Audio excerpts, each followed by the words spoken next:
नमस्कार दर्शक बंधु आज मुख्य खबर सुवर्णरेखा नदीर जलस्तर वृद्धि हाई अलर्ट रे बालेश्वर जिला प्रशासन। बालेश्वर आईटीआई छक स्थित बहु उद्देश्य इंडोर स्टाडियम ठारे अंतर्जातीय जुग दिवस पालित एवं मुख्यमंत्री को साक्षात करने खाली पादरे चली चली जाउथिबा बाहानगा ब्लॉक रो चाषी गिरिधारी जेना षष्ठ दिन में पहुंचिले कटक। सुवर्णरेखा नदीर उपर क्याचमेंट अंचल में लगातार भारी वर्षा और चांदली गेट रे जरूरी आधार रे गेट खुलिबा सह बड़ परिमाण में पानी छड़ा जाइथिबा हेतु सुवर्णरेखा नदीर जलस्तर लगातार वृद्धि पाइबारे लागिछि।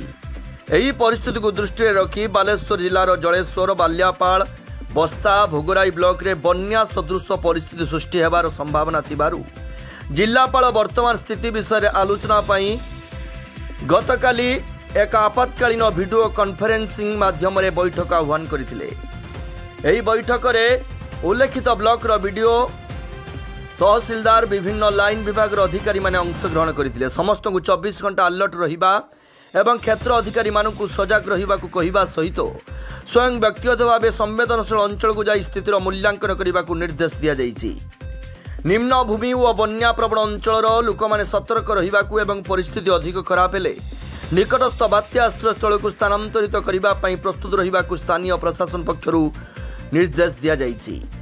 सीडीएमओ बालेश्वर को आवश्यक औषध संग्रह और चिकित्सा व्यवस्था प्रस्तुत रखा निर्देश दिया जाइछि। जल संपद विभाग अधीक्षण जंत्री को समस्त गेट्र जांच करने नियमित अंतराल रे जलस्तर माप करने और आवश्यक उपाय ग्रहण करने को निर्देश मिली। सिविल सप्लाईज ऑफिसर को आवश्यक खाद्य और जरूरी सामग्री उपलब्ध विषय रे समीक्षा करा जाइछि। समस्त कर्मचारी छुट्टी बातिल करा जाइछि एवं मुख्यालय छाड़िबा को काहाकू मध्य पूर्व अनुमति बिना निषेध करा जाइछि।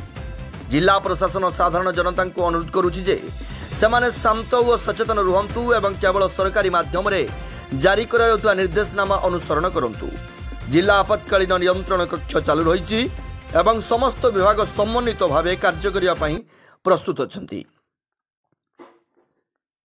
आज होछि अंतर्जातीय जुग दिवस।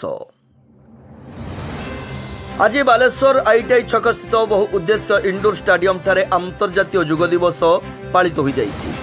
एही कार्यक्रम रे जिला परिषद अध्यक्ष श्रीयुक्त नारायण चंद्र प्रधान, मान्यवर सदर विधायक श्रीयुक्त मानस कुमार दत्त, पौरपालिका अध्यक्षा श्रीमती सविता साहू, बालेश्वर जिलापाल श्रीयुक्त सूर्यवंशी मयूर विकास, आरक्षी अधीक्षक श्रीयुक्त राज प्रसाद मंचासी नथिले एवं प्रभु जगन्नाथ निकट में धूपदीप प्रज्वलन करी सभा आरंभ होइतिला।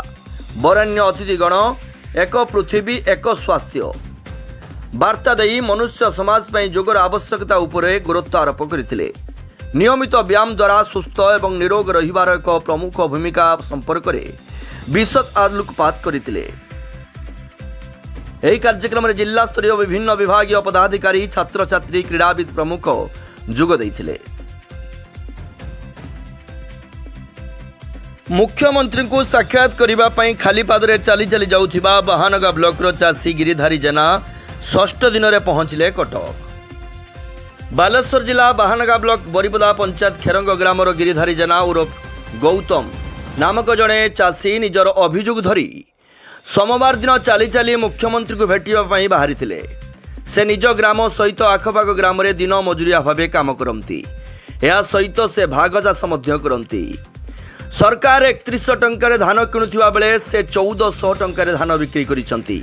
एभली अव्यवस्था सरकार गरीब मानक पई एते सब योजना प्रणयन करुवा बेले सेगुड़िक कहीं ठीक भाव पहुंची पारुना बोली मुख्यमंत्री को पचारिबा सहित विभिन्न दाबी जणाइबा लगी चाली चाली बाहरी भुवनेश्वर। सेठारे मुख्यमंत्री मोहन चरण माझी को साक्षात करी निजर दाबी उपस्थापना करिवे बोली गिरिधारी कहिसंती। आज 4 दिन चली कौन कौड़ी जावाई व्यवस्था अच्छी ओडिशार मुख्यमंत्री मोहन माझी भेटिया। अच्छा मोहन माझी भेट माने कौट आसिल कौट बालेश्वर आसिली। अच्छा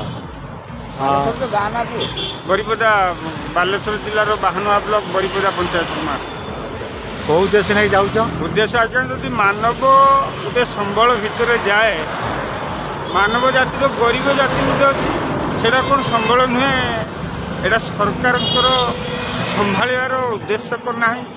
ମାନବ ସମ୍ବଳ ହିସାବରେ ତ ଗରିବର ଅଧିକାର ଅଛି ନା, ବଞ୍ଚିବାର ଅଧିକାର ଅଛି ନା ନାହିଁ? ତ ସରକାରଙ୍କର ସେଇ ଉଦ୍ଦେଶ୍ୟ ନେଇକି ମୁଁ ଯାଉଛି, ଯାହା କହିବି ତ ମନ୍ତ୍ରୀକି ହିଁ କହିବି। ତେଣୁ